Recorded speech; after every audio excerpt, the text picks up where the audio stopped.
income tax hearing, because I am in practice also in the data tax area since last 15-20 years.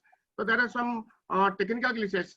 You see, suppose you are going to submit some documents, and there is a restriction on number of documents and the size of the documents. Then the taxpayer is facing problem. The assessor is facing problem. So in that case, how within short span of time the system will be implemented or will be helpful to stakeholders? I mean, some stakeholders are still in doubt, but it's a new thing. We should accept that. Another point I am telling you, there are some tax laws which are also required to be examined during the course of assessment. Let us take the example of international tax laws, Society Registration Act, your Foreign Currency Regulation (FCRA), Foreign Currency Regulation Act, say Cooperative Act. So when the assessing officer doing the assessment, he must have accounted with the other relevant tax laws of prevailing in the country, not only income tax laws. Because I have seen in some occasion some assessing officer while scrutinize the files of one NGO, those are registered under section 12A, 12AA of the Income Tax Act, they have faced some problem. Because not like that, they are not aware, they are aware. But the size of organization, the type of revenue they are getting, say the expenditure, the inflation pattern, they are very peculiar things. So they are also facing some difficulty while doing the assessment of any NGO or non-government organizations. Those are getting funds from foreign sources and also getting government aids.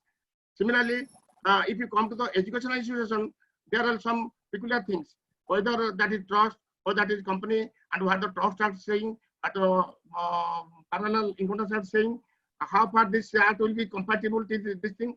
So that will be a little bit difficult.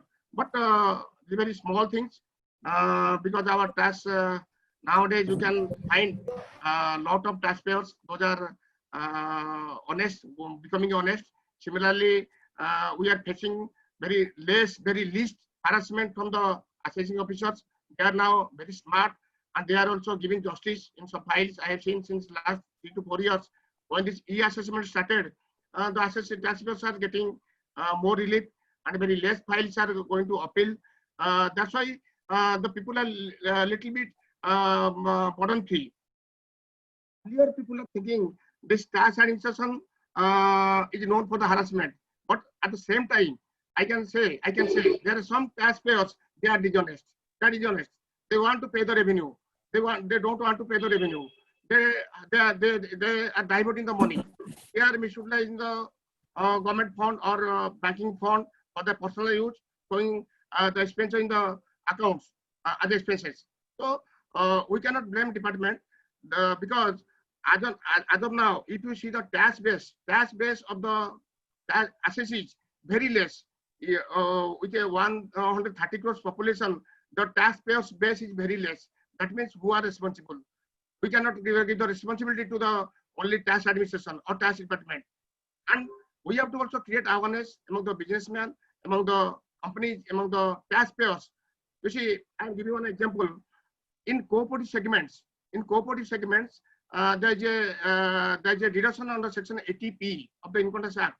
If the cooperative is doing business among their members, but still most of the cooperative, those are formed under the State Cooperative Act or maybe any other cooperative act or other states, they are not still registered. They are not they have not obtained their PAN number. That's why they are not filing the income tax return. And I have seen also most of the cooperatives, though they are getting exemption under section 80P, but they are still doing some business with the outside traders. They are doing some business outside. But how this income tax department will catch all them? Not possible, sir. Not possible. So we are the umbrella. We are the umbrella of the department, being the government, being the institute sent by the Act of Parliament, government institute. We have also come forward to help the department to bring more taxpayers to the base, so that government.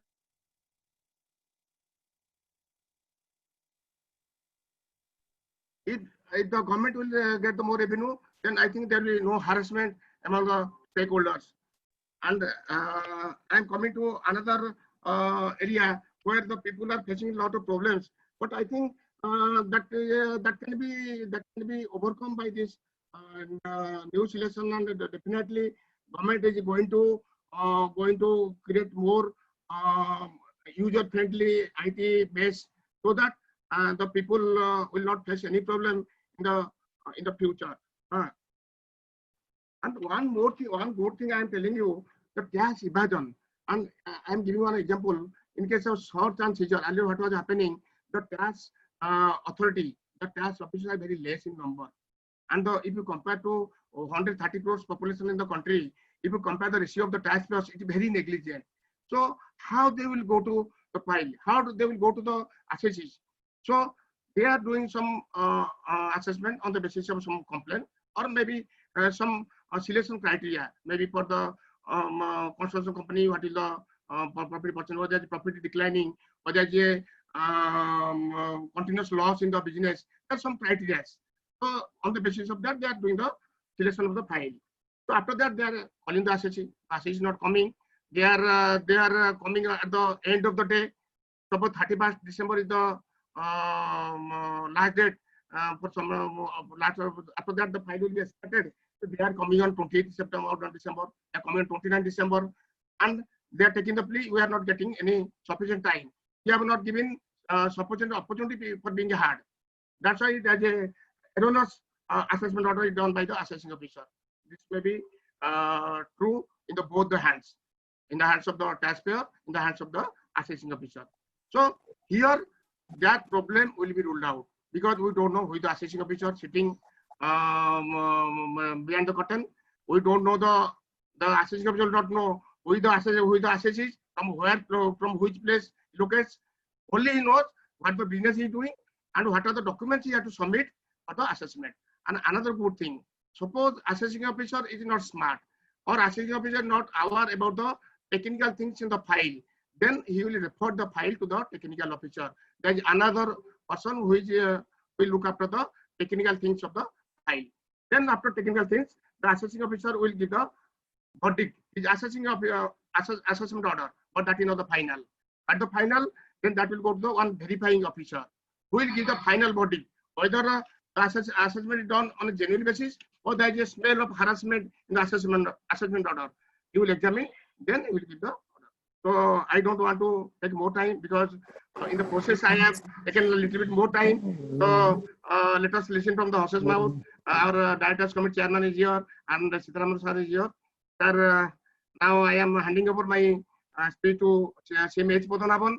I think sir is here. My council colleague, Chairman Rizagaon Chapter Coordination Committee. Sir, if you are available, please speak few words to our research person, sir, and participants, sir. Thank you. Thank you very much, sir. Thank you, sir.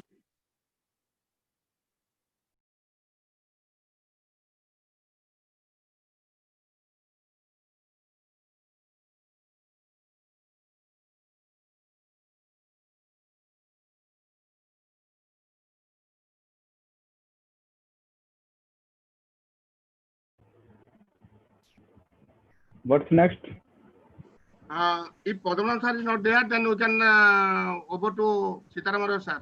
Padmanabhan sir is there. I don't know. Admin can say. Padmanabhan sir, are you here? So then you can do one thing. Sitaraman sir can deliver his speech. Then we can, if Padmanabhan sir is available, then we can invite him to speak something on the. Over to Sitaraman sir. Yeah, thank you.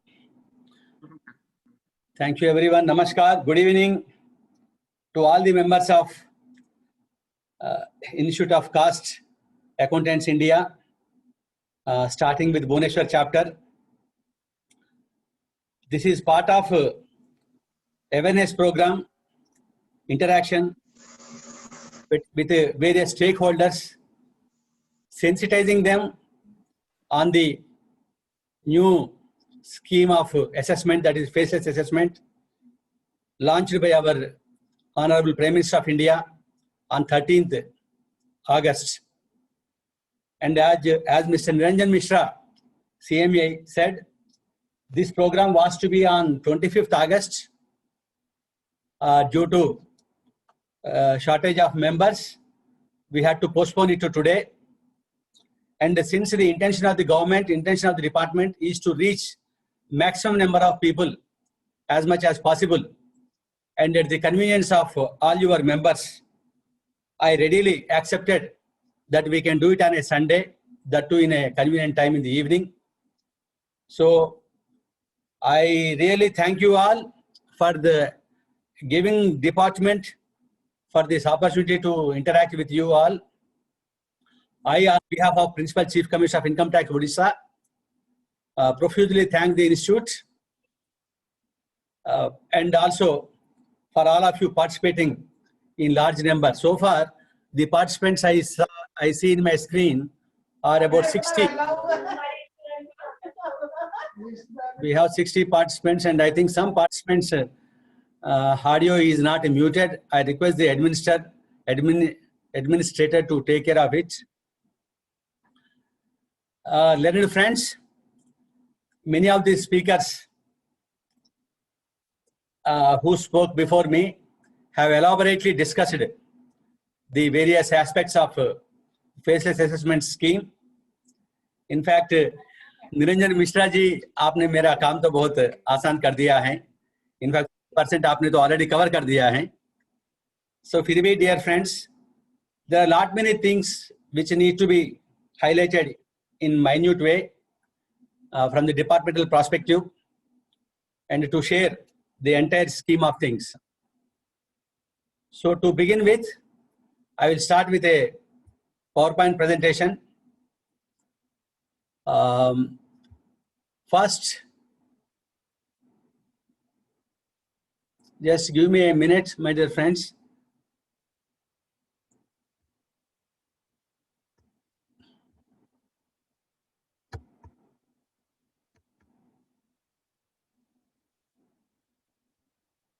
Share what here? I got it. And this is the PPT. Yeah, my PPT is on your screen.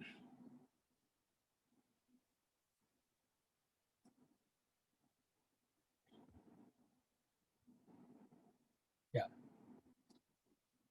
So friends, welcome to this faceless assessment scheme. In fact, as one of the speakers was saying, department started in a slowly was moving towards the scheme which was announced on 13th August. But otherwise, 2 years back, a scheme of e-assessment was launched. E-assessment wherein, even though the jurisdiction was fixed, the jurisdictional assessing officer will deal with you only through emails. So that started in a small way 2 years back. And now, Honorable Finance Minister in her budget speech of 2019 announced this faceless scheme, and this was implemented on a trial basis, in 4 metropolitan cities, and another 4 more cities like Hyderabad, Pune, Ahmedabad, and Bangalore. So these were the 4 cities and 4 metropolitan. In 8 cities, this faceless scheme was launched in September 2019 on a trial basis. So there were initially 4 units each were set up in metropolitan cities, and 2 units each in other 4 cities. So around 50,000 cases have been assigned to this faceless assessment scheme initially in September 2019. So due to the COVID situation and also changing circumstances, on 13th August, Honorable Prime Minister announced implementation of 100% assessments on faceless towards faceless assessment scheme. Is there any way to stop? My request to administrator, is there any way to stop that voice, that sound which is coming whenever a new member is joining? I request Mr. Mukesh Chaubey to attend this. So friends,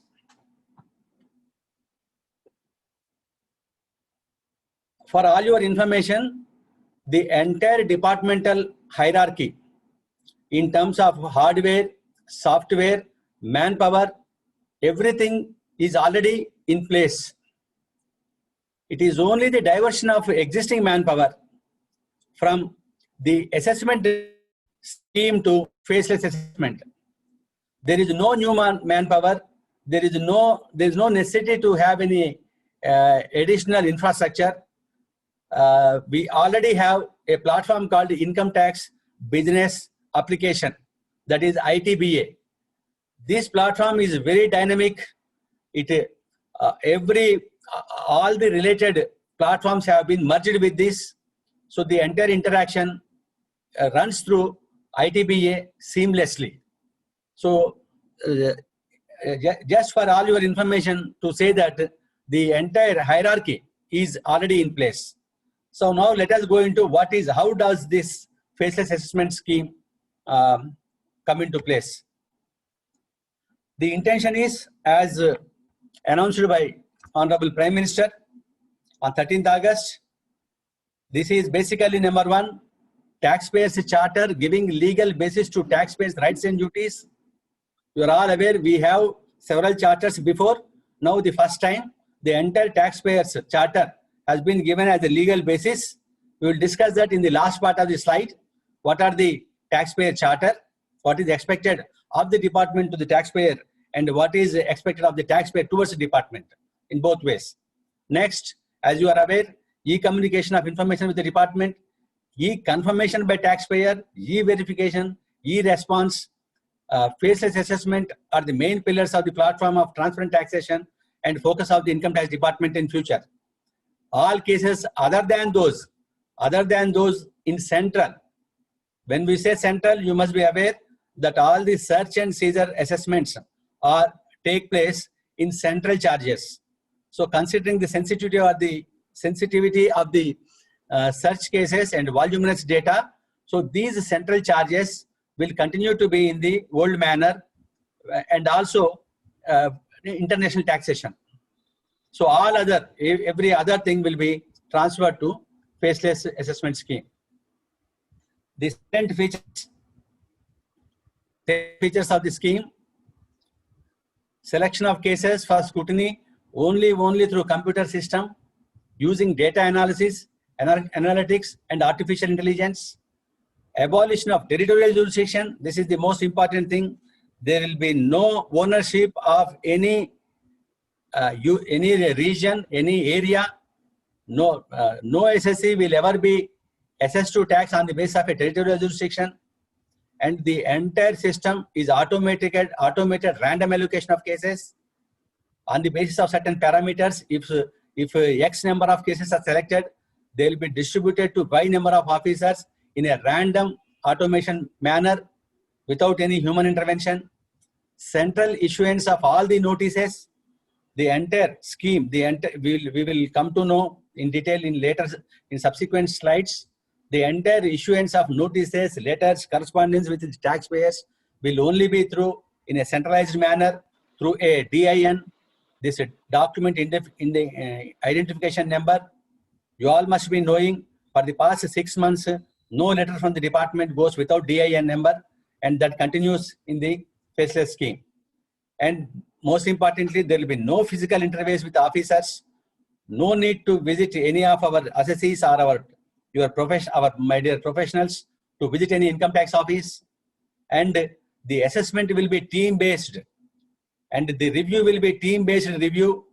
So the draft order will be in one city, review of the assessment order, that is draft order, will be in another city, finalization will be in another city. So absolutely there is no regional territory based assessment.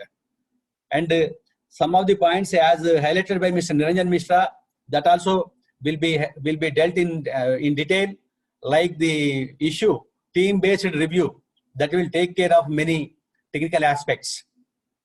And exceptions, as I already told you, serious frauds, major tax evasion, sensitive and search matters, international taxation cases, black money and benami property. These are the cases which are exception to the faceless scheme. And here you can, this will give a broad picture of what is the ecosystem of our faceless assessment scheme. In the center, we have that National E-Assessment Center. So in short form, it is NEAC. This is the center which handles all the matters from department to the taxpayer and the taxpayer to the department. So this is the focal point. This deals with both the department and the taxpayer. The taxpayer will not find any assessing officer name, address, henceforth. They will be receiving entire correspondence, communication only from the National E-Assessment Center.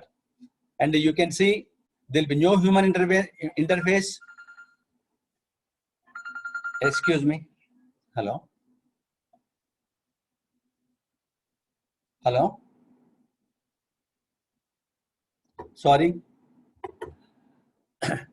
There will be no, it will be a dynamic jurisdiction. The jurisdiction keeps on changing. This year you may be assessed to tax with some XYZ X officer in some part of the country, but next year it will be with some other officer.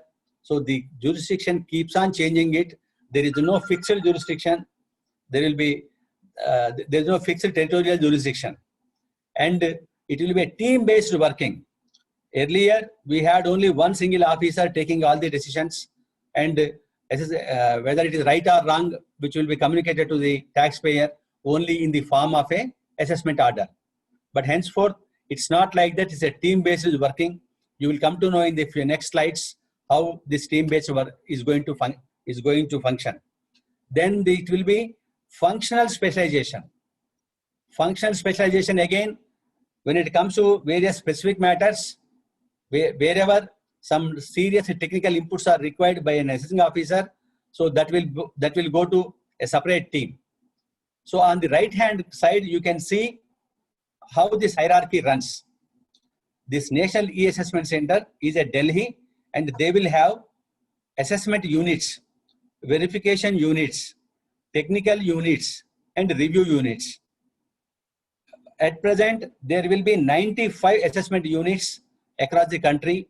When I say unit in the new hierarchy, in the entire new system, please keep it in mind, a unit is represented by a principal commissioner of income tax. Earlier, we used to call it as a charge, principal commissioner charge. Now it is an unit, entire faceless hierarchy, we speak about unit. So there will be 95 assessment units. That is 95 principal commissioners will be heading these units. And there will be 35 verification units. For specific purpose of verification, we have established 35 verification units. And there will be 4 technical units. Technical units are very few in number. All of them are located in the metropolitan cities, Bombay, Delhi, Calcutta, and Chennai. There are only 4 technical units. And there will be 20 review units. So what each unit does and what is the role of each unit, we'll discuss. So this is the slide about, of course, these are the internal things, not of much interest, but National E-Assessment Center is headed by the Principal Chief Commissioner, as I already told you. So it will be located in Delhi, and he will be supported by the subordinate officers, about 4 commissioners, and how those 4 commissioners are supported by additional commissioners and joint commissioners is depicted over here. We'll move on to the next slide.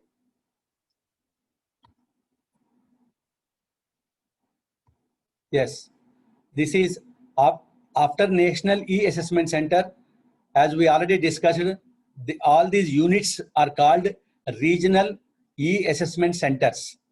Whether it is an assessment unit or a verification unit or a review unit or a technical units, they are called REACs. They are located at every region. So, as I already told you, each PCIT assessment unit will control, he will have about 4 ranges under him, and each range will have 6 officers. 1 will be ACDC and 5 will be income tax officers. So similarly, verification unit will have 3 ranges, and review unit will have 3 ranges, and technical unit also will have 3 ranges. So the number of officers in each range differs with only review and technical units.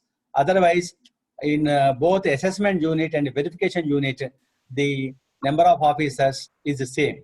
So, of course, this is the internal hierarchy. In fact, this entire thing will never be visible, will never be seen to the SSC. Being professionals, of course, this is very much important for you, how this hierarchy has come into, is going to take place. So, as I told you, the technical units are directly under the control of the Principal Chief Commissioner of Income Tax, NESE, Delhi, and those technical units are located only in the 4 metropolitan cities. Then we are going further, how this REAC setup is going to be. An REAC center is going to be headed by a Chief Commissioner, and under whom he will have one assessment unit, verification unit, review unit. So under one Chief Commissioner, you will have the setup of AU, VU, and RU. Of course, the number of AUs under a Chief Commissioner may differ.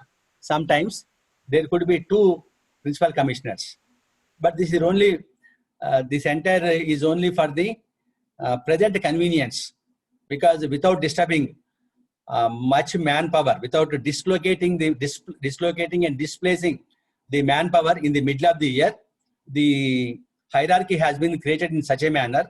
But under certain REAC Chief Commissioners, there could be more Principal Commissioners. So you can see in the last line, bold letters, that there will be 4 assessment units with each PCIT of assessment units. There will be 3 verification units with each PCIT. There will be 3 review units with each PCIT of the review. We'll go further. So, what are the functions of National E-Assessment Center? So, this is the governing body. This is the apex body for the entire faceless assessment scheme. So, what do? They specify the format, mode, procedure, and process after approval from the board. So, CBDT, after obtaining CBDT, Central Board of Direct Taxes permission, they will modify they will format, procedure, everything, SOPs, everything, they will roll it out. They allocate e-verification under 133C to verification unit through automated allocation tool. Of course, this is e-verification under section 133C. My dear friends, you all must be aware, this 133C was introduced last year. Basically, if you remember, earlier in INCI, our INCI unit used to verify the data they have received under 133(6) of the Income Tax Act, calling for certain information from the SSEs. But whereas now, under this faceless and the e-scheme, the entire process is given to faceless, and they do it under 133C. It's a new provision, so under which the computer generated letters will go to the SSEs. We will deal with that in detail. So they allocate e-verification to verification units through automated allocation tool. Send all notices, communications electronically.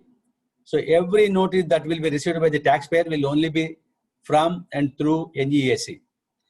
Assign cases to assessment units through automated allocation system. Assign cases to verification unit on a request for verification received from an assessment unit. So they first automate in an automated allocation system.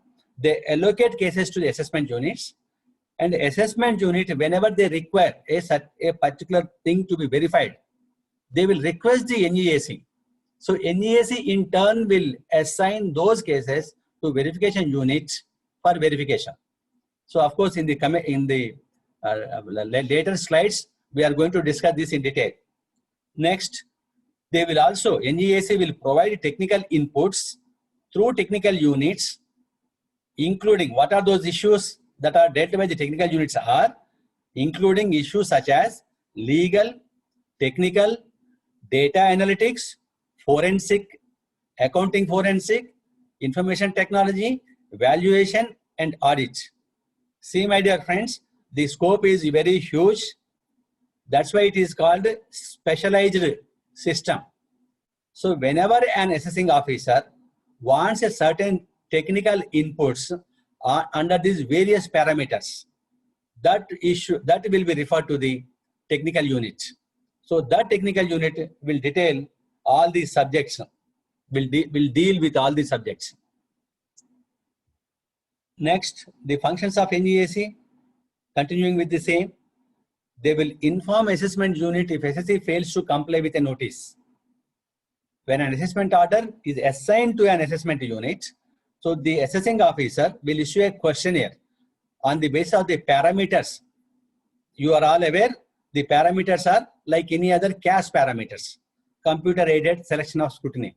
Like the parameters will remain the same. It will be like CAS selection only. So on the basis of the selection parameters, the assessing officer will issue a questionnaire to the SSC and in the case which was allotted to him.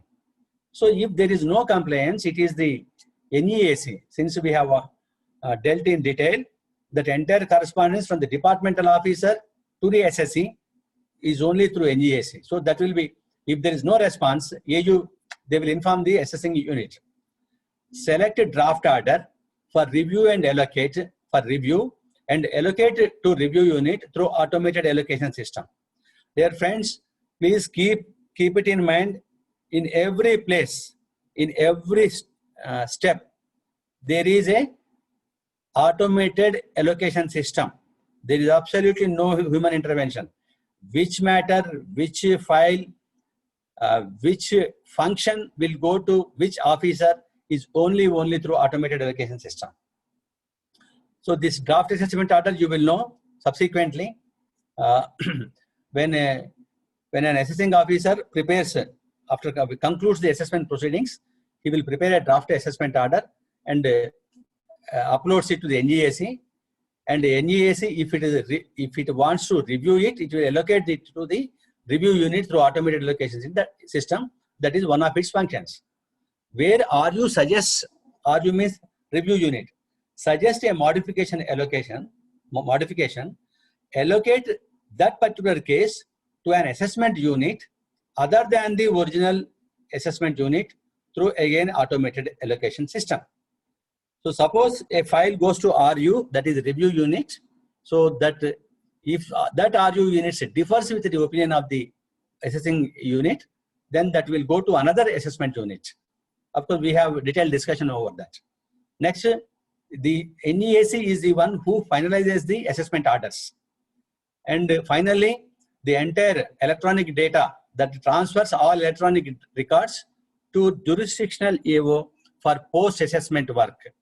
So here, dear friends, after completion of the entire assessment process, the file, after concluding the assessment proceedings, the file will go to the jurisdictional assessing officer for post-assessment work. So what are those? We will discuss again in detail. Next, transfer cases to jurisdictional AO after approval of the board. In rarest of the rare cases, there can be certain transfers that we'll discuss again. Functions of the REACs. So you have assessment unit. They identify issues, seek information, and analyze material to frame draft assessment orders. So the function of assessment unit, once a case is allotted to an assessing officer in the AU, it is typical of this typical questionnaire that would be prepared by the assessing officer, like we are doing in the present system. Only difference is, the major difference is, assessing officer is elsewhere and SSC is elsewhere. So they prepare, they identify the issue on the basis of the parameters, and they seek information from the SSC, and whatever information is collected, on that basis they frame draft assessment orders. Next, the issue comes with the verification unit. What do? Their first part is conduct of e-verification under section 133C. So this conduct of e-verification is a much earlier to the assessment process. This is one of the main functions in this faceless scheme. I will explain you in detail about the conduct of e-verification. This is pre-assessment. As I'm telling you again, this 133C verification is before the assessment. So what do they do during the assessment? During the assessment, they conduct the inquiry, examine the books of account, and also examination of witness and recording of statement. So this is very important, my dear friends. An assessing officer of a assessment unit will not verify anything.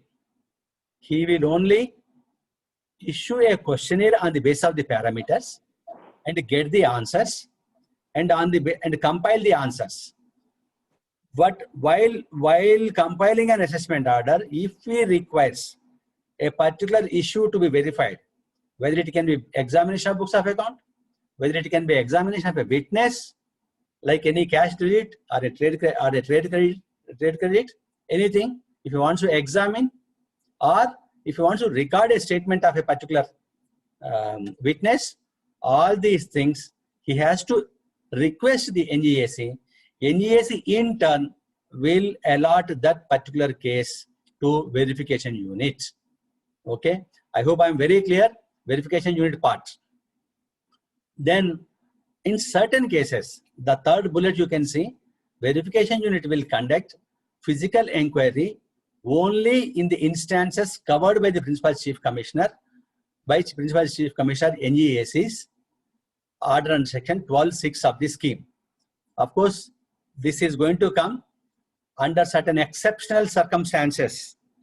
The Principal Chief Commissioner of Income Tax NGAC will authorize conduct of physical inquiry. So those things, of course, still evolving. We still have one more slide on that. We'll go to that later. Then review unit. What do the review unit does? This is another crucial role. In fact, the discussion on these functions of RGAC, that is assessment, verification, review. This particular slide will explain you the entire flow of assessment scheme in the hierarchy. So we have seen what is assessment unit, we have seen what is verification unit.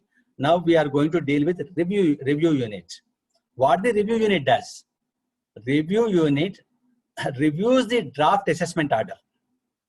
Whether and what is the intention?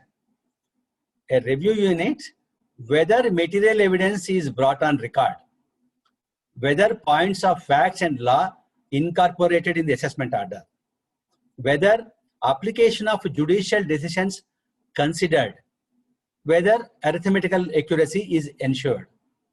So see, my dear friends, the assessing officer has already passed a draft assessment order on the basis of the selection parameters by calling for information, and let us assume verification is also done. So finally, it will go to review unit. How it goes to review unit, there is another step that will I explain you. But try to understand what is the role of review unit. Review unit reviews the draft assessment order. That is much before an assessment, final assessment order is communicated to the taxpayer. Review unit is going to vet the order for various parameters, whether material evidence brought on record, whether points of facts and law incorporated, whether application of judicial decisions, arithmetical accuracy. This is all going to be faceless manner only. But of course, by the officers posted in the review units, by the officer who are going to be posted in the review unit. Okay.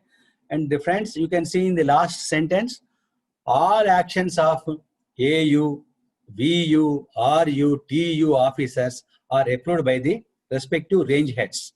So it is not, as I told you again before, it is not one single officer who is going to take the decision. It is a team of officers. Under each team, you have a team head, additional or joint commissioner, who is going to approve every step of the assessing officer. So friends, this is very, very important for all my dear CMS. because this is really throws a hindsight of how these faceless assessment cases are selected under the faceless assessment scheme. Sorry.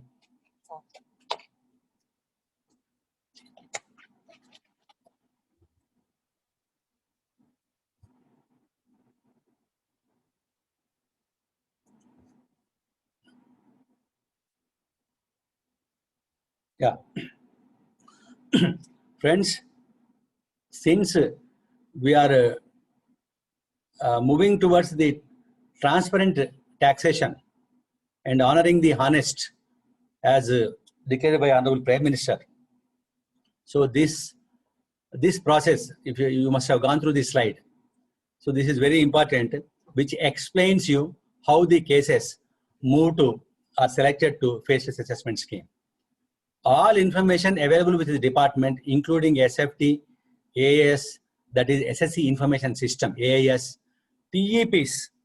TEPs is actually department internal word, tax evasion petitions, TEPs, will be e-communicated to taxpayer to facilitate pre-filing of income tax return. So whatever information, in fact, our respected member CBDT the other day was sharing 2 crores pieces of information is coming to the departmental servers from various sources, like SFTs, that is specified financial transactions, that is AIS. AIS is part of the AAR. This is annual this is SSC Information System. And also we have other departmental sources like STRs, and also wherever search and seizure operations are conducted, where we find huge data of operators, entry operators, who have given the entries to various beneficiaries. So the entire data, and the most important, even tax evasion petitions. Earlier, tax evasion petitions were dealt only by the departmental officers and mostly by the investigation wing. So the entire data that is being collected by the department from various sources will be shared with the taxpayer, will be e-communicated to the taxpayer to facilitate, please underline this, note down this, to facilitate pre-filing of IT return. Okay? So this will be through your e-filing portal. That goes without saying. Entire communication correspondence that runs only through e-filing portal, and the other official mail, other registered mail IDs. Then e-verification by verification units under section 133C of unmatched and mismatched data. So I told you earlier what is the 133C. So the most important role of the verification unit is, as I told you, this is a pre-assessment work, and post-assessment we have already discussed what they will do. In pre-assessment work, the 133C letters will go by e-verification, by verification units on the unmatched and mismatched SFT data. On the basis of the e-response, see what is unmatched and mismatched data? The data is nothing but you have filed income tax returns on the basis of whatever is communicated to you, information is communicated to you, on the basis of information communicated to you, and whether there is any mismatch or unmatch between the ITR and the data is already in possession of the department, rather already communicated with the department. So after that, on a 133C letter will be issued to you, and on the basis of your e-response by the taxpayer to all the queries, they will be e-verified, filtered by the system. Whatever not verified and require human intervention, that is eyeballing, will go to verification units. So dear friends, in the first place, entire information has been shared with the SSCs, taxpayer. In the second part, ITRs have come. In the third stage, there will be automated verification. The queries to will be verified in the systems, and only whatever not verified or which require human intervention will go to verification unit. And again, please remember, when it goes to verification unit, it is not with the purpose of any human intervention. The verification unit also will function in the same faceless manner, but only the application of human mind to issue a specific questionnaire to the taxpayer.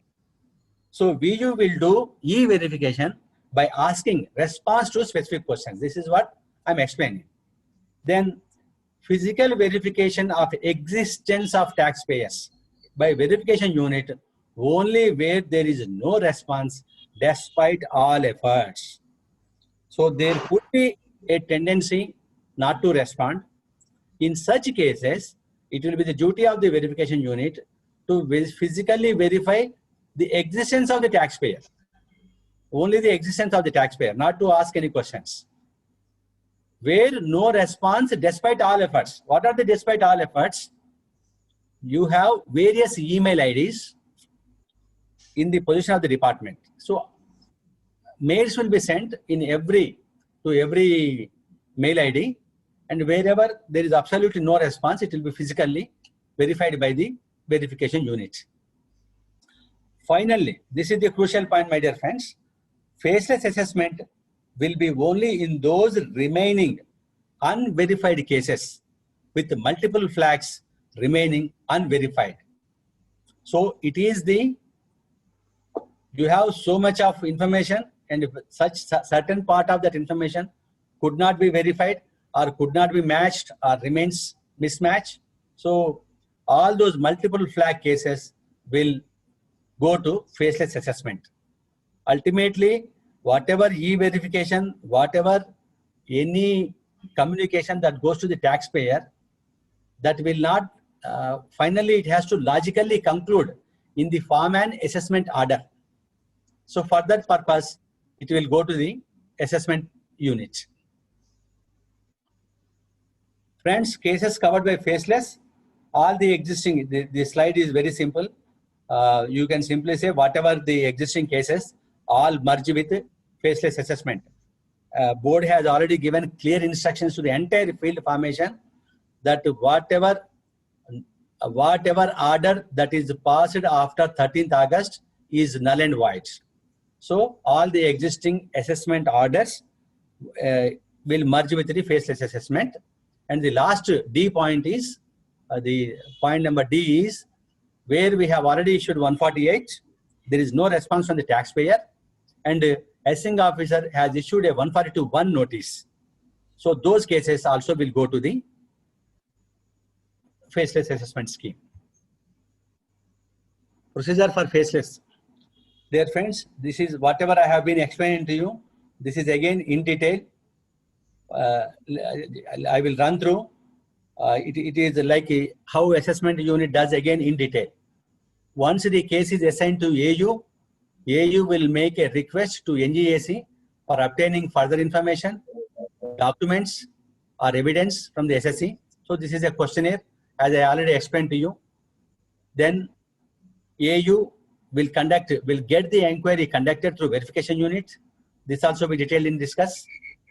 And they seek technical assistance from technical unit. Technical unit, what are the functions we know? So this is in a nutshell, what are the steps that will be undertaken by the assessment unit before finalizing a draft assessment order. So next, किसी का audio mute नहीं है. Administrator, please take care of it. Then, where a request has been made by the AU, the NGAC will issue appropriate notice requisition to the SSC or any other person for obtaining information. This is so to say, whenever a questionnaire is issued, the NGAC will get the information from the taxpayer. Then the SSC or any other person shall file his response to above within the specified time or extended time. So in fact, in one of my interaction with the tax bar, they have been suggesting me that this particular point within the specified time. So normally the specified time is 15 days. So they are saying 15 days time will not be sufficient, because it is not that we check up our taxpayers' mails and e-filing portals every day, and nor the taxpayer on their own will do that every day. So the specified time can be much more than 15 days. And the oblique extended time, you are always have the liberty to seek an adjournment. So that adjournment will come under that extended time. So the rights of taxpayers are very well protected. You got every right to seek extension of time for filing the details. Then request for verification or technical support shall be assigned by the NGACs to verification unit, technical unit through automated allocation system. So it is the duty assessment unit, as we already discussed, will request the NGAC for verification of a particular issue or seeking technical support. So it is the NGAC who gets it done. And again, no need to repeat. Once for everything is only through automated allocation system. Nothing, there's no human intervention. And NEAC shall send verification technical report. So after receiving all the technical and verification unit reports, it will be forwarded to the assessment unit.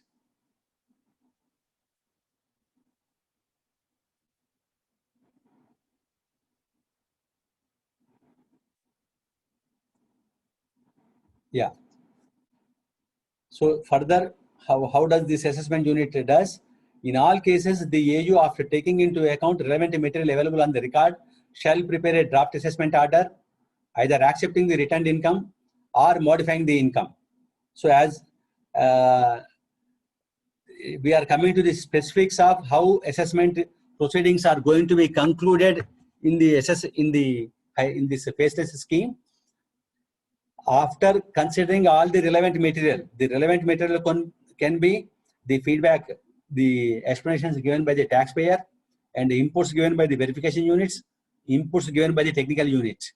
By considering all the things, the assessing officer of the assessment unit will prepare a draft assessment order. Okay, this draft assessment order, it can be both, it can be two ways. He can as well accept the returned income of the assessee, or he may suggest modification to the returned income. So in such case, the draft assessment order will be uploaded to the NEAC. NEAC will examine this draft assessment order in a risk management system. So this is another internal inbuilt mechanism, dear friends. Whatever action of an assessing officer, which he translates into the form of a draft assessment order, will be examined by RMS, risk management system, by the NEAC. So what is the risk management system tool? It is again automatic. I will just, before going further, I will explain you what is the risk management tool. This risk management tool has a twofold purpose. One, to ensure a risk criteria under which cases selected have been looked into or not. So an assessing officer of the assessment unit, whether he has properly examined the criteria for which the case was selected for scrutiny. That is number one. Number two, to prevent high-pitched addition. To prevent, as one of our Niranjan Mishra ji ने कहा था कि अगर कहीं कोई technical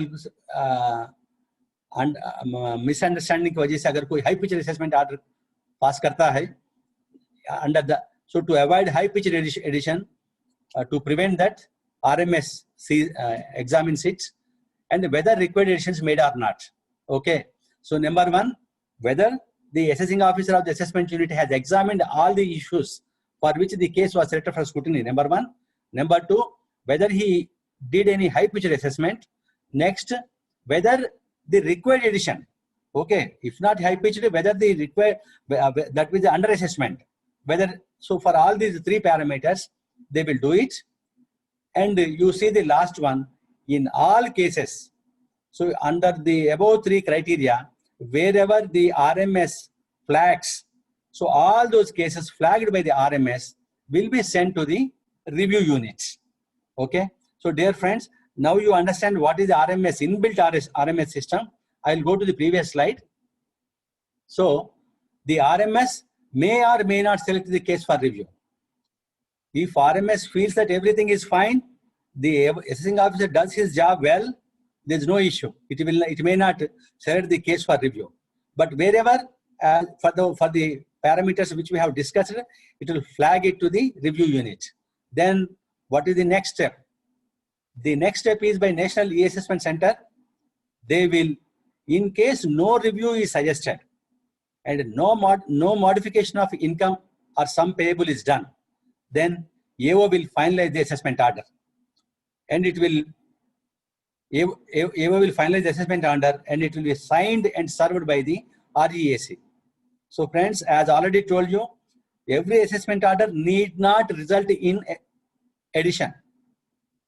So, and after examining everything thoroughly, an assessing officer can as well accept the income returned by the SSE. So that action of assessing officer also will be examined by the RMS. And if RMS suggests no review, the assessment order will be finalized. Then the second part is, in case no review is suggested and no modification in income or sum payable is proposed, the show cause notice shall accompany DAO. Of course, this is what the draft assessment order is concluded, so to say. Then lastly, in case of review, the NEAC will assign that DA draft assessment order to an review unit through automated allocation system. So if no review is suggested, no issue, draft assessment order becomes final. And the second part, and draft assessment order is finalized subject to if there is no modification to the income.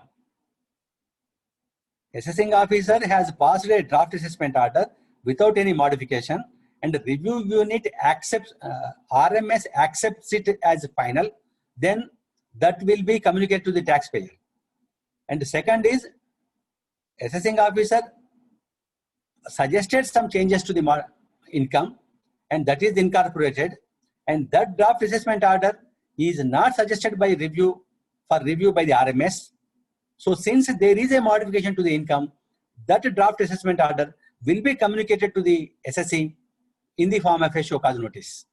That is what the second bullet point says. Hope, my dear friends, I am very clear.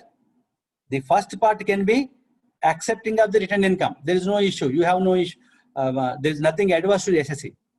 But in the second part, where assessing officer modified the returned income and that underwent the test of RMS and RMS finds no issue, then it will go as a show cause notice to the SSE taxpayer to seek his explanation on the proposed additions. So this is all over at without review. In case RMS suggests review, what will happen? So in case of review, the NEAC will assign the draft assessment order to a review unit through, again, automated allocation system for conducting a review. Okay, then we will discuss what is this, how the review is done. So risk management system we have discussed, process of review. So this is, friends, please appreciate how many channels an assessment order is passing, how many steps it is undergoing. So the review, the NEAC will assign the case, that is the draft assessment order, to a review unit through automated allocation system to any review unit in any REAC. This is what we discussed. Assessment order is in one city, review in another city, verification in another city. So this review unit can be in any other place in the virtual world. So that will be allocated to a review unit. Review unit, what is the role? What can they do? Review unit, because review unit is a human intervention has come. An assessing officer is going through the assessment order physically. So that reviewing officer may either concur with the draft assessment order or suggest modification. So there are again two options. He may concur with the draft assessment order or he may suggest a modification. Then, in case he concurs with the draft assessment order, then the order will be finalized where no modification is proposed. Again, here we are coming back to the original situation.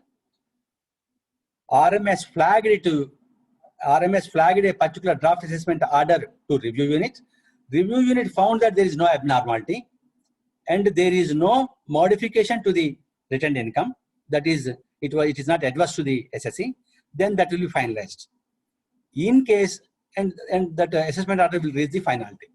In case RU suggests modification of a draft assessment order, the case shall be reassigned to fresh assessment unit. So dear friends, you see this. Review unit has not agreed with the draft assessment order of the original assessment unit. So then they have raised certain things, they have flagged certain things. Then it will be the NEAC will reassign to a fresh assessment unit. So the new assessment unit shall consider the suggestions made and submit fresh DAO to NEAC.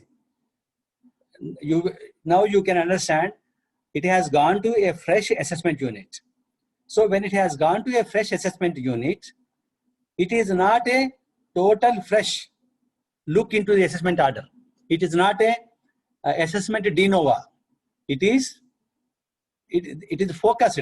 The job of the new fresh assessment unit is very clear because they shall consider the suggestions made and submit the fresh DAO.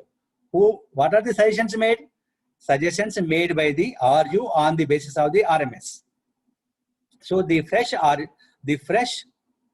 assessment unit will consider these two things and suggestion, the original assessment order and the suggestions, and they will finalize. So NEAC shall again either pass order or issue show cause notice. So as we have discussed in every stage, it can be acceptance of a returned income or it can be modification of a returned income. So in the similar manner, what we have discussed before, the NEAC either can pass an order or issue a show cause notice to the SSE before finalizing the assessment order.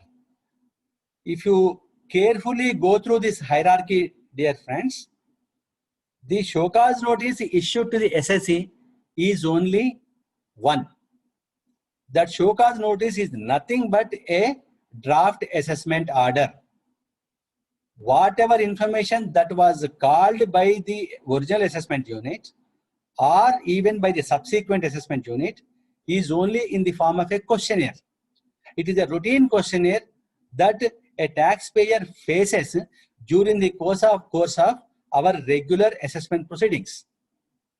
Here, you should not misunderstand, because in one of my webinars, a professional questioned me how many times a taxpayer has to undergo this entire exercise.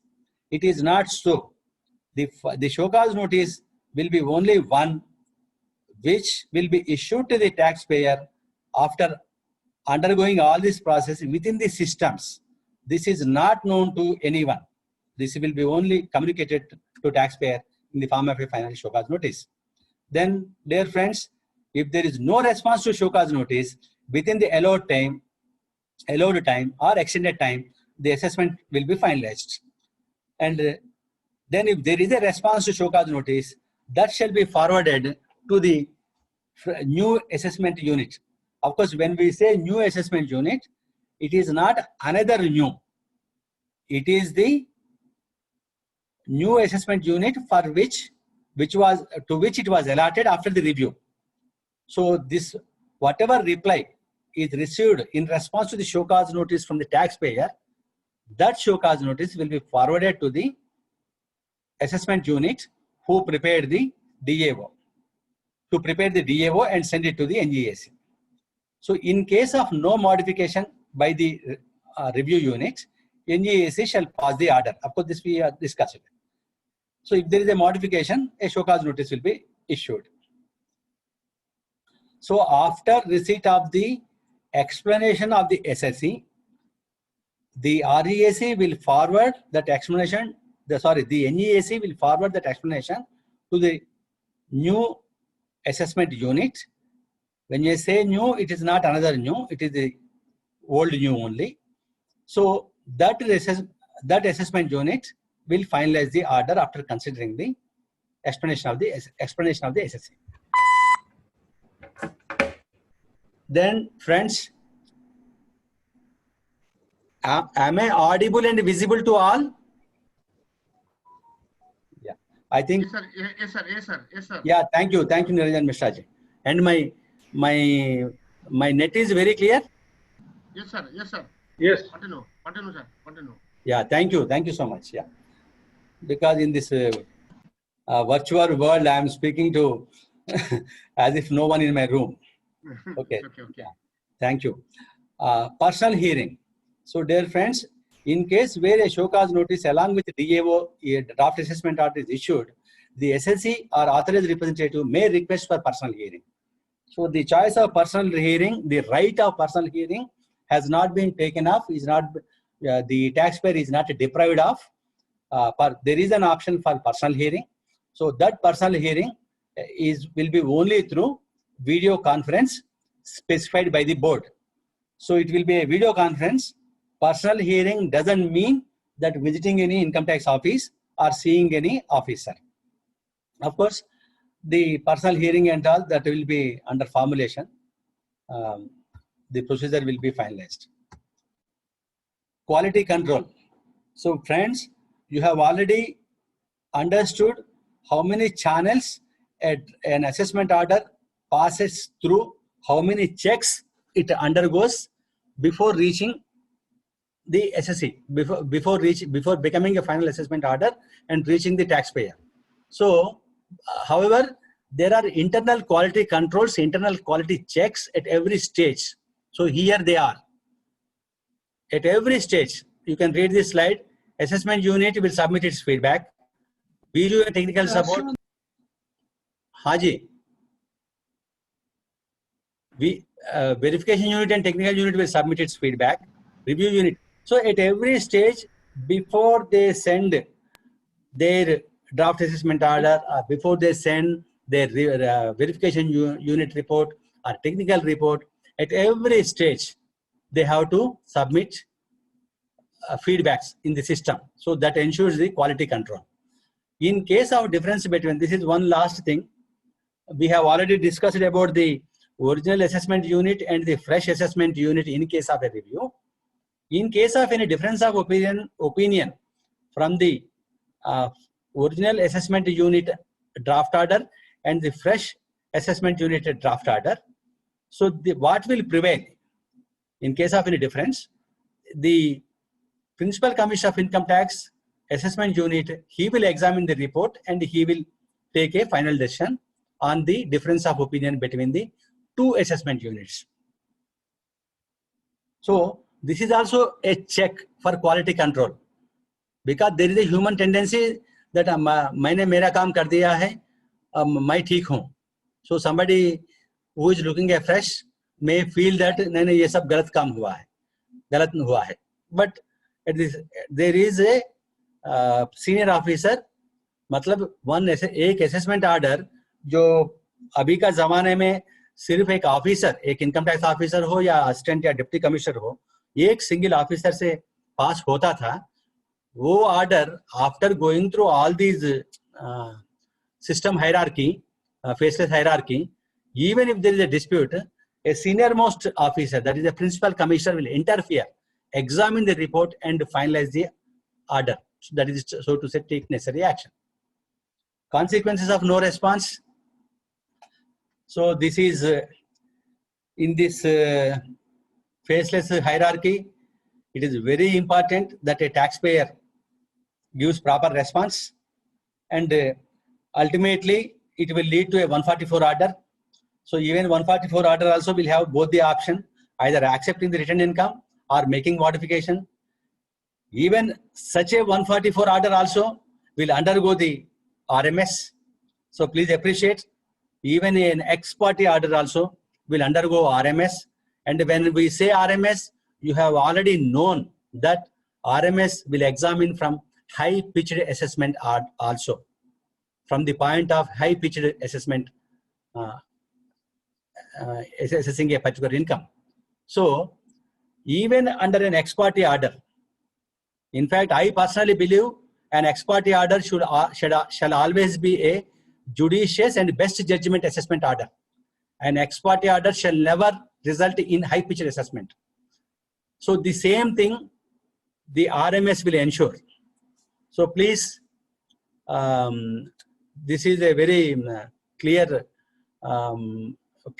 message of transparency of the new system.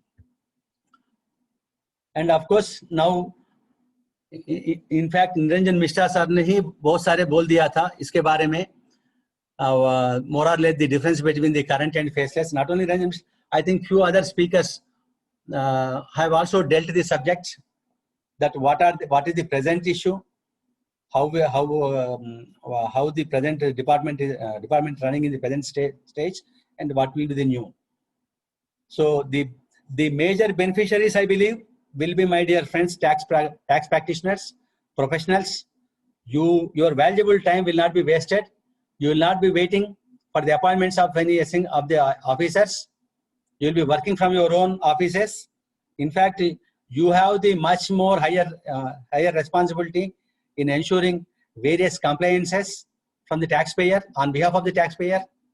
And as you have already seen the entire hierarchy, there is no discretion to any officer for selection. There is no selection except through system, red alerts. There is no selection other than information based. And it's an automated random allocation. At every stage, in various levels, there is no human intervention. It is only random allocation. And the jurisdiction is very dynamic. And the number of units, they're all spread across pan India. All these work out about 150, 120, 140, around 150. There is no discretion for issue of notices. All notices bear DIN number. The DIN number is given basically to ensure that no notice on the department goes without DIN, that gives an authenticity to the documents. And NEAC is the single point for the faceless contact between the taxpayer and the department.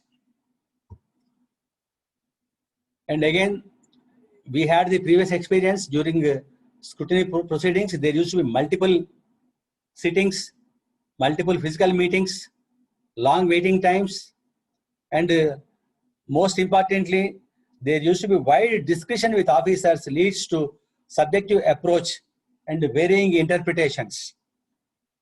Really, each officer on his own used to take his own independent decision.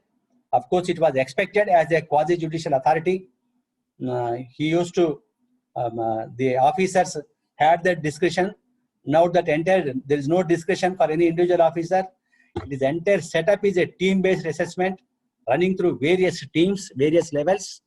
So all the discussions are gone, and the technical unit, which we have discussed, will ensure that the department takes one proper stand, one particular stand on any judicial matter. So more or less litigation also, if not today, maybe 3 years down the line, there will not be litigation on multiple counts on one particular issue. Slowly we may lead to an ideal situation where there will not be difference of opinion under various judicial forums. Then friends, so far we have discussed about the faceless setup.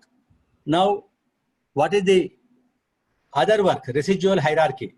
Of course, for the time being, we are calling it as a residual hierarchy. So, to be brief on this account, let me tell you, the entire work of 154 orders or giving effect to the appellate orders, whether it is state appeals order, ITAT order, High Court orders, giving to the appellate orders, examining those orders from the point of view of departmental acceptance, that whether a CIT appeal order is accepted and whether department needs to go to further appeal, whether ITH order is accepted, whether department should go to High Court, and all these things will be examined in the residual hierarchy. 2/3 of the departmental manpower has been diverted to faceless. Only 1/3 remains. 1/3 of the hierarchy of the manpower remains.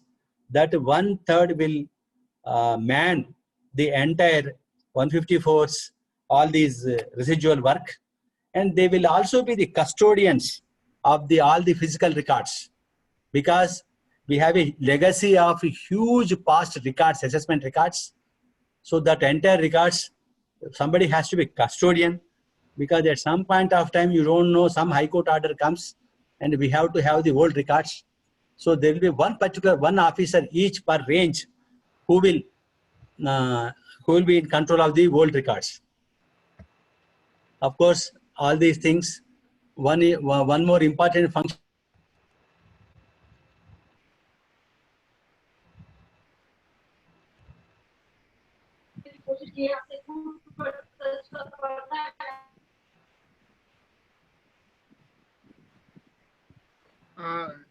Sir आपका mute हो गया sir. हाँ, अभी किसी ने mute कर दिया है, वो ऐसा मेरे को मैसेज आया है. और किसी ने का मतलब होस्ट ने म्यूट किया है. मैंने बोला कि I am running out of my time. Sorry, sir. No issue. Just in a lighter vein, there could be so many technical issues in our new normal way of life. Okay, yeah. So friends, of course, I have explained to you.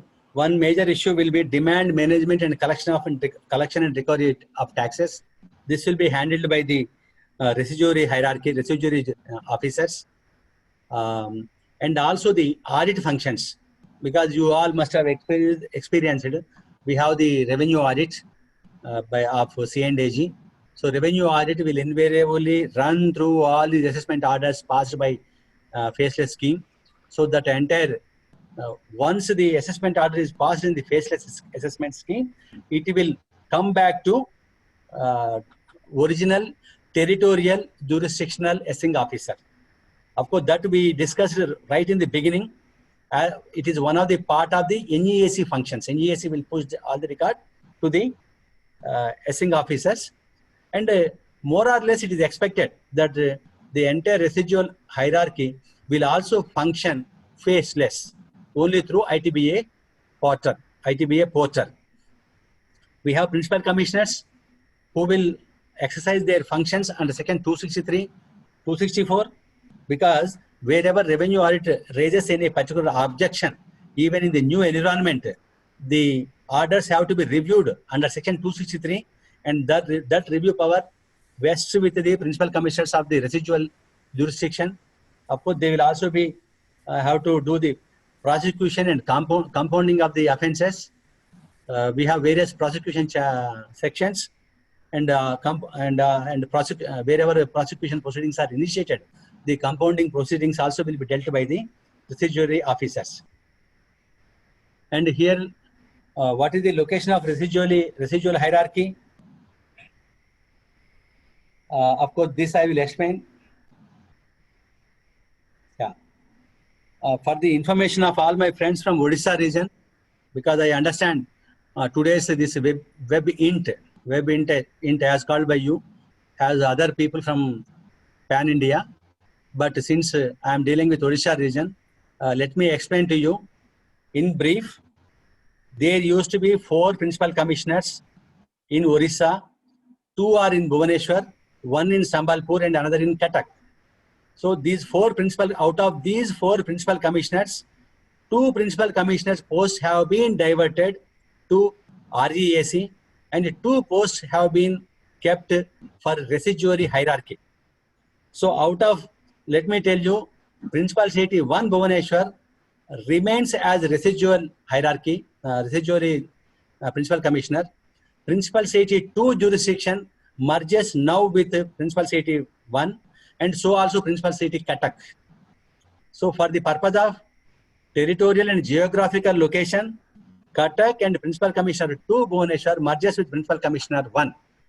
So to say, the jurisdiction of 3 Principal Commissioner now vests with only 1 Principal Commissioner sitting in Bhubaneswar, and Sambalpur, since geographically located in a far off place, so Sambalpur retains that Principal Commissioner post as it is. So my Odisha friends, my friends from Odisha region know that there were 5 ranges in Bhubaneswar, 2 ranges in Cuttack, and 1 in Barampur and another in Balashore. So all these ranges merge under Principal City 1. So, and it was ensured that each range will have 1 officer as a custodian of the record, and that officer will merge under the jurisdiction of the Principal CIT Bhubaneswar.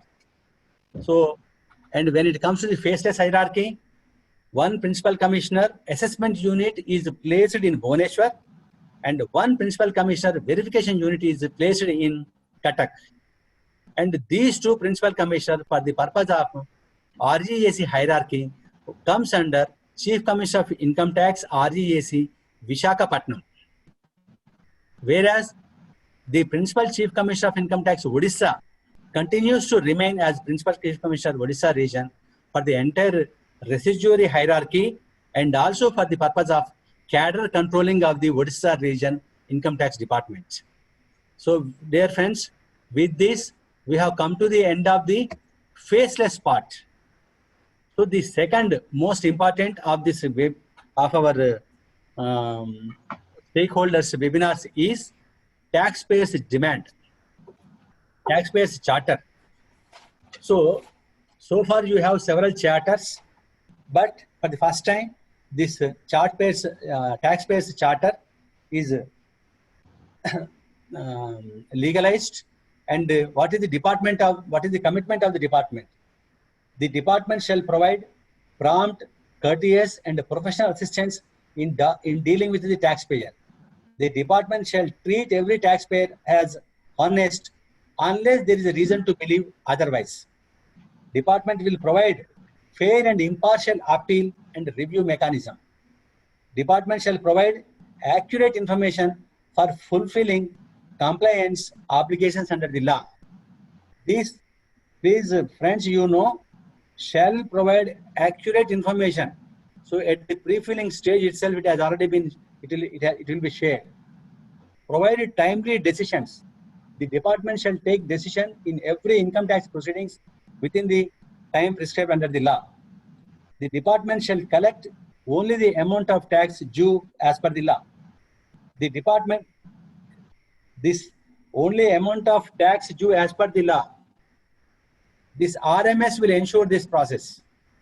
RMS, you have known in detail what is its role. The department will follow due process of law and be no more intrusive than necessary in inquiry, examination, enforcement of action. Since the entire exercise of verification is going to be faceless, so there will be minimum, there will be no more intrusive other than necessary. Next, the department shall not disclose any information provided by taxpayer to unless authorized by law. Under section 138 alone, we are authorized to share information with any other authority. Otherwise, it will not be shared anywhere else. The department shall hold its authorities accountable for their actions. I don't have to explain much. You have seen the entire hierarchy of the faceless, how it is running, how it is going to be in place, and what are the various checks and balances. The department shall hold its authorities accountable for their actions. The department shall allow every taxpayer choose an authorized representative of his choice. Of course, this is always available. The department shall provide mechanism for lodging a complaint and proper disposal thereof. At any point of time during the faceless, if you have any, if any taxpayer faces any problem, they can always lodge a complaint or grievance. The department shall provide a fair and impartial system and resolve the issues in a time-bound manner. the department shall publish standards for sensitive delivery in a periodical manner. They will be published. Of course, this entire process is evolving. And finally, the department will reduce the cost of compliance. So, dear friends, next part is, this is all about the department. This is all about the faceless hierarchy. Then what is expected of the taxpayer? It's very important. The taxpayer is expected to honestly disclose full information and fulfill his compliance obligations. This is very, very important for the entire system to run in a smooth and fair manner in the larger interest of the revenue. The taxpayer is expected to be aware of his compliance obligations under tax laws and seek help of department if needed. Wherever a taxpayer requires any service, any assistance from the department, he is most welcome and department will always be available. And the taxpayer is expected to keep accurate records required as per law. So much of information is being shared with the taxpayer that whatever is being flown to the server. So it is expected of the taxpayer to keep proper record and to answer regularly. Taxpayer is expected to know what information and submissions are made by his authorized representatives. Of course, this is between the taxpayer and the authorized representative, and it goes without saying. It is part of the understanding, part of the ethics. And taxpayer is expected to make submissions as per tax law in timely manner. It is very important. Unless the submissions are received in time, either in time given to you or in the extended time sought by you, otherwise the system will be very difficult to function. So it is the responsibility of the taxpayer to respond in time. Next, finally, pay taxes. Taxpayer is expected to pay whatever amount due as per law in a timely manner. So dear friends, we have discussed the tax charter also. So for the first time in the entire assessment scheme itself, faceless assessment scheme itself, all these taxpayer charter is embedded and being answered. With this, I have almost come to the end of my presentation. This is my mail ID. Of course, we will interact for next another half an hour or whatever time you require. I have no issue. I might have taken a little longer time. This is my mail ID. And before interacting with you, let me share with you the entire exercise of this webinars, conducting of webinars, is to sensitize all the stakeholders. So when we feel that we are sensitizing, we are at the same time, we are also taking your feedback, because the entire structure is evolving. Of course, as I explained to you, entire hardware, software, manpower is very much in place. And officers are already trained to large extent in this platform, because the entire platform is not new. Income tax business applications is already in place, and officers are already reasonably trained. And as a taxpayer also, from your side, there can be multiple layers of system in the departmental hardware and software. But when it comes to the taxpayer, it is only one, that is your e-filing portal, your email systems. There is nothing new either to you or to the department.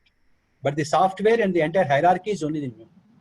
So there could be multiple challenges in implementing this program, because this is implemented in a highly developed countries. So this program, this entire scheme will evolve and will develop and will improve in due course.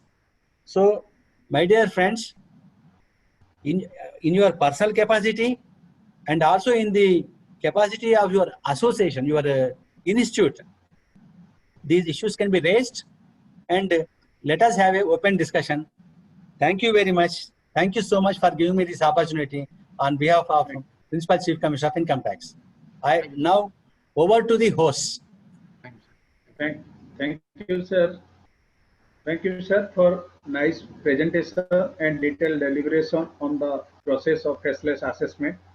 Hope it is very much helpful for our professional friends in updating their knowledge and providing the professional service to the stakeholders. Thank you, sir.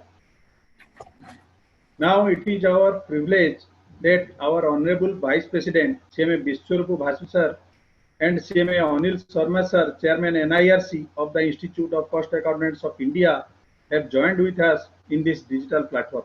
Welcome you, sir. Namaskar, sir. Namaskar. Namaskar. So many members have also joined from outside Odisha. We welcome you all, sir.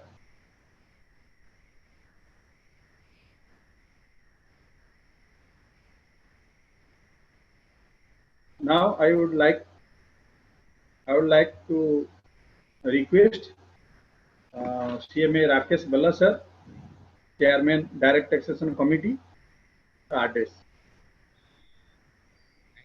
Thank you very much, and good evening, everybody. I hope all is well in this pandemic situation. Everyone is safe. First, that is our first priority, to keep ourselves and our family safe. I am audible? Yes, sir. Yes, sir. I said perfect. Okay, thank you very much.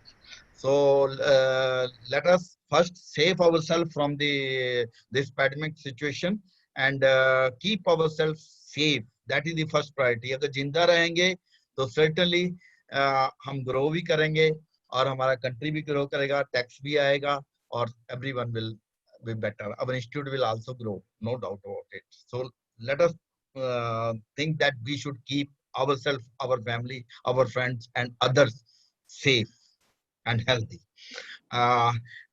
Since we are meeting on this virtual platform, otherwise it would have been a pleasure to meet you people at Bhubaneswar, the city of temples, rather Lord Jagannath, the place. I pray him that please keep us safe and sound in that.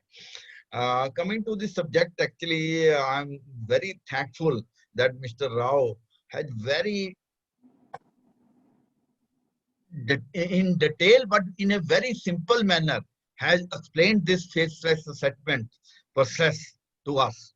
So I'm very thankful to him that everyone who is basically have knowledge of taxation, who is expert in taxation or not in taxation, he has understood what is the concept is, how we can move, how this whole process will work.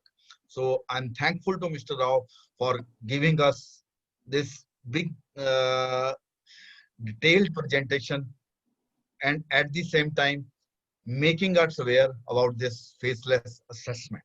Friends, as far as this faceless assessment is a part of Prime Minister's vision, another vision. I will also appreciate our Honorable Prime Minister. Basically, in spite of this, all the odds, whatever odds happened, whether it is recession, whether it is pandemic situation, whether health gone, whether opposition, whether this ruling party, etc., whatever happened, he is moving strategically, very clearly toward the goal of honesty, transparency, etc. So he's not basically stopping his steps toward this his ultimate goal. He has a vision from 214 or even earlier government also. Our government has a vision that we have to achieve it. We have to go. In spite of sort of lot of problems we faced in GST, he continued the basically with all this good work, all this simplification, all these amendments in the income tax also, whether this is DTC code, whether this is faceless assessment, etc. So as far as this is concerned, this faceless assessment is not a single point in isolation. It's a part of dream of another dream of our honorable Prime Minister, that is honoring the honest taxpayer. That is the base. And this constraint that faceless assessment one thing, then faceless appeals also. After that, appeals will also be faceless. Then taxpayer charter. Then outside the assessment, if any this faceless any assessment happen, that will be null and void. I basically I was thinking, rather recalling my old days when tax man was treated as a policeman. हमें डर लगता था कि भैया अगर इसकी बात नहीं मानेंगे तो ये टैक्समैन हमें केस में किसी न किसी केस में फंसा देगा. It was basically terror of taxpayer, which is now we are coming out day by simplification. This faceless assessment or faceless appeal is one of the step towards that. Now, what is as Mr. Rao has rightly said, what is this concept of this faceless assessment? First is no human intervention. There will not be a human intervention in this. Once human intervention, from whom we will basically afraid. We will not afraid from anybody. Nobody can say, if you don't agree to me, I will open your assessment. I will open your case. I will send you show cause notice, etc. Nobody can say. Now it will be assessment will be decided on some parameters, as Mr. Rao has rightly said, some parameter, and it will be decided automatically. Nobody can influence that decision that my return will be assessed or not. It will be decided by system itself. So that's the plus point. Nobody will afraid from anybody. Second is dynamic jurisdiction. Jurisdiction earlier ये था कि हमारे area का जो officer था वही हमारी assessment करता था. Now anybody can do our assessment. I am not sure whether I'm sitting in Chandigarh and my assessment will be done by officer who is sitting in Bhubaneswar. This can happen. Third is, this will be team decision. Assessment will be a team decision. Any single person can't add income or basically issue show cause notice on me or complete the assessment. There is a process of pre-assessment, during assessment and post-assessment. And the review mechanism is also there. After that, appeal mechanism will continue. So this is a very good step towards that. And surely this will help the honest taxpayer to pay the tax and sleep in a very good sleep in the night. Otherwise, we were afraid. But at the same time, it will be a terror for tax evasion. Because everything you can't, earlier what happened, that if someone is caught, he will go to some officer. And I'm not basically blaming any officer, it's a human being, officer. And yaar, ye mera case फंस गया, इसको निकलवा दो. Any cost content or chart content or ABC will go, okay, यार इसका देखो यार कर लो बार इसको खत्म करो जरा केस को. Now it will not happen. Once your case comes to scrutiny, certainly you have to answer in the system. And after that answer, if system is not satisfied, then you will be issue show cause notice. And after that, if show cause notice you are not able to satisfy the system, again you have to pay penalty, prices, prosecution, etc. Whatever is this. So you have to pay the price for dishonest.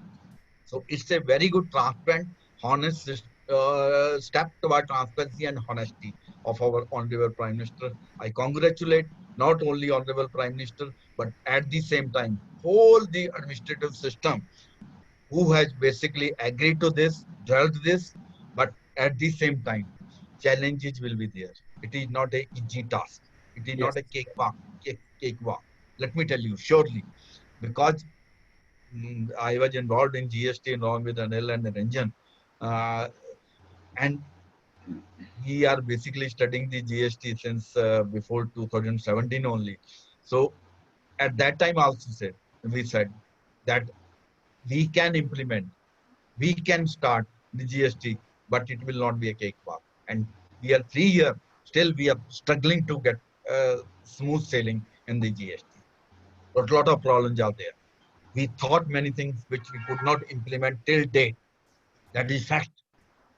So I think government must be more prepared because they burned their fingers in the GST, especially IT system, etc. And income tax IT system is better than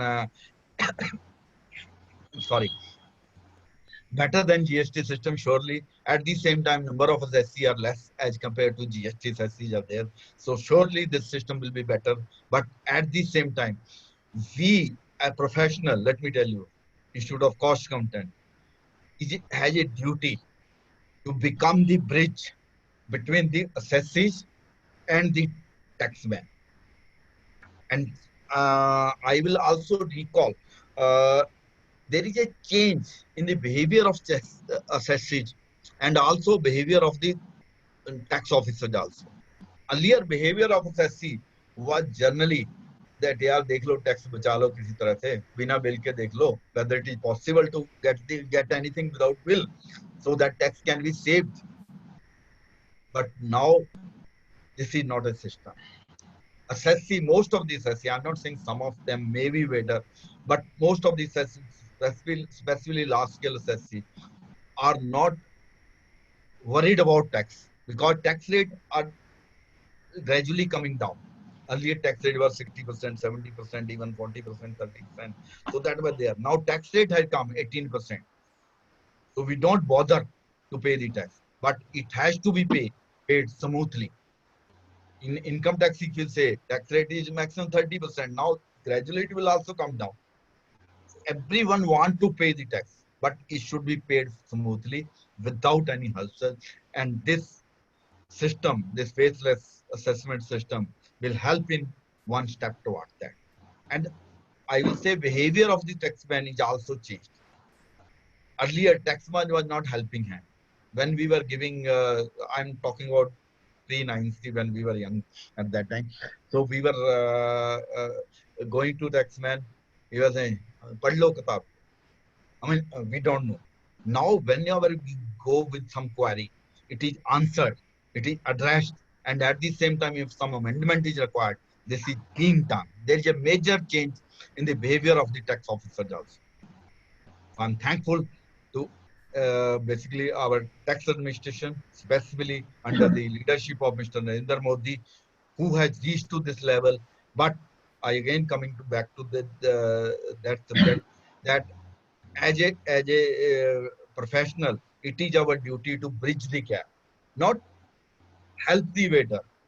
No doubt, we don't have to help the waiter. That is not our task. As a professional, I don't have. I have to build the nation also. I don't have to save my client. I have to save my nation also. So it's my duty that he should pay honestly. At the same time, it is my duty as a professional to please my client, my employer should not be harassed for with after paying the tax. If he has paid the tax very honestly, then for interpretation issue, for some other procedural issue, he should not be harassed. This is the duty of government also, our tax administration also, at the same time, our professional also. We should think.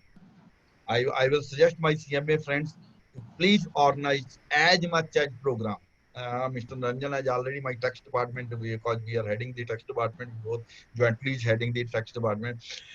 So we have already told all the chapters, all the regions to please organize as many as program on the faceless assessment to make it a big success, not for government, for ourselves also. And at the same time, I will request my CMA practicing and in employment friends, colleagues, to please understand this concept more rigidly.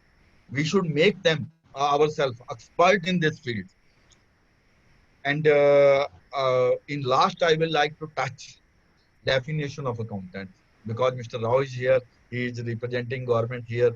So I will, that demand is pending us because let Rao Sahab, I will, Rao Sahab, are you here? Rao Sahab, are you listening me? Yes, yes, he is here. Ah. Sir, this is request I am making to you because government has basically moved after this 2013 all the three institutes in one same platform. Same responsibility have been given in tax structure. In GST, or the CMA as well as chartered accountants are eligible to do the cost this GST audit. At the same time, accept three audits, that is financial audit by chartered accountant and this cost audit by us and sectoral audit by company secretaries. We all the three institutes are almost equal in every field. We are eligible for internal audit, GST, this import certification, etc., and many things. I will not touch upon all this. We have given the representation on the our representation at the government is now coming up with the new tax code. Surely it will come. It will be a reality because of this COVID. It had deferred for some time, and our representation is also pending. Because of that, also it has been deferred. Now government has given the power to the CBC to CBTT to please to basically amend the definition of accountant. So I will request from your side, from your colleague's side, to recommend our case so that accountant definition, our name can be included. That is already included. Only by way of explanation it is excluded for audit only. We can appear before the authority. We can appear up to tribunal. We can do any consultancy in the audit, in the income tax, but we can't do the audit. Why? If I can appear in this for litigation before the tribunal, then how I cannot be expert? I'm expert in that.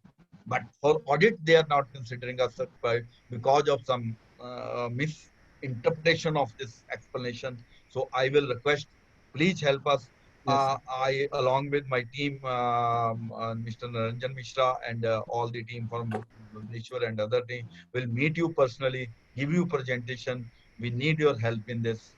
With these words, thank you very much, everyone, and have a nice. But my request is, please send this presentation to all the members of CMA Institute so that they should study. And in case have any queries there, our tax department, in coordination with the government tax department, will reply each and every query to make this faceless assessment dream project of Mr. Narendra Modi a big success. Thank you very much, and good night, everybody. Thank you, sir. Thank you very much. Yeah. I want one or two. Thank you, sir. I require 2 minutes. Yes, sir. One thing I forgot with regard to appeals. Yeah. The entire appellate mechanism is also going to be only faceless, and that is also without any territorial jurisdiction. Under the more or less same rules, it will be dynamic. And that mechanism, faceless appellate mechanism, is going to be with effect from September 25th. But whereas this faceless is immediate, because one of the speakers in the opening speeches mentioned September 25th. Faceless is immediate. That's the reason, as your chairman sir rightly mentioned, all the orders, whatever you pass outside the faceless after 13th August are null and void. No. This is one thing, sir. Then another is with regard to your institute's request to be recognized as accountants under sir. 44 AB. Yes, sir. In fact, I don't know the background and all, but it appears you have a valid case. It appears you have already made out a case. Let us please, the local chapter, share whatever your presentation with me, and as a part of this feedback, I will present it to my Principal Chief Commissioner, and also he will in turn will forward to the CBDT. Okay, we will take up only that. That's what we can do anything about this. And certain one or two questions. One gentleman in the chart mentioned large amount of data. Okay, he is going to be wherever it is understandable. that certain books of accounts, certain bills and vouchers, you don't know. In certain cases, large amount of data need to be shared with the departmental servers. So whether the system supports, whether is it possible for any physical presentation of this data. That's what one of the participants mentioned. But of course, there will be challenges, and all these things we will have to overcome as we undergo this, as we experience it. Actually, whatever it was launched in September 19, that was a trial run. That trial run could not be completed fully because of our COVID situation. Because we launched it was launched in September 19, and from March we are all struck. So that around 50,000 faceless assessments pushed to the units pertaining to assessment year 18-19 are pending. So suppose had we had opportunity to complete them, then definitely we would have been in a better position to know more consequences. But definitely all these things, the system is so that in the entire IT world, nothing is impossible. Everything is possible. I'm very sure we can overcome this. So people have been asking me to share PPT slide. I'm very sure I will do it. And somebody asked me whether assessment year 1920 ITR is not, why it is not processed. Of course, I can't answer this. This is not the forum to answer this. But definitely CPC is working on that. And you know the volumes of work being handled by CPC. So this will be addressed in due course. Thank you, sir. Thank you very much. Yeah, thank you. Yeah, this is all from my side. Anything else, I'm ready. Yeah. Thank you, sir. Thanks for your support. By next week, we will meet you. Our team will meet you along with Mr. Ranjan Mishra in your office regarding that presentation. And thanks for this, all the clarifications and this. We will continue to disturb you again and again, sir. Thank you. Yes, sir. Yeah, thank you, Mark. Thank you very much. Shall we call it a day? No, sir, there are some questions. Yeah, please. Open interest session. Yes, Please. sir. Some question is that what is the difference between old assessment and this new faceless assessment? And another question is what is the basic difference between self-assessment and faceless assessment? Okay. Sir, what is old and new? We discussed very much in detail. Okay. There will be no physical interaction. There will be no physical meeting. But as far as assessment order, as far as issue of questionnaire, as far as explanations sought from the SSE, as far as inquiry, verification of books of everything remains the same. Only thing is, instead of a physical world, you are moving to virtual world, to a faceless world. That is only the difference. And the self-assessment and regular assessment. Self-assessment is a self-assessment tax. Self-assessment is not an assessment. Self-assessment is a self-assessment tax under 140A, which at the end of the day, before filing of ITR, if you find any difference between your prepaid taxes, including TDS, and the tax payable on the written income, that is the self-assessment tax. Yeah, tell me, sir. Anything else? Yeah. Thank you, sir, for your kind presence and nice celebration. Now I would like to request CMA Ajay Kumar Samal, please give the formal vote of thanks. Good evening. Thank you, Shakti sir. Good evening to the galaxy of intellectuals, members, guests, research persons, and stakeholders who have joined in the today's webinar on faceless assessment. I, CMA Ajay Samal, Secretary of the Chapter, feel privileged to extend formal vote of thanks.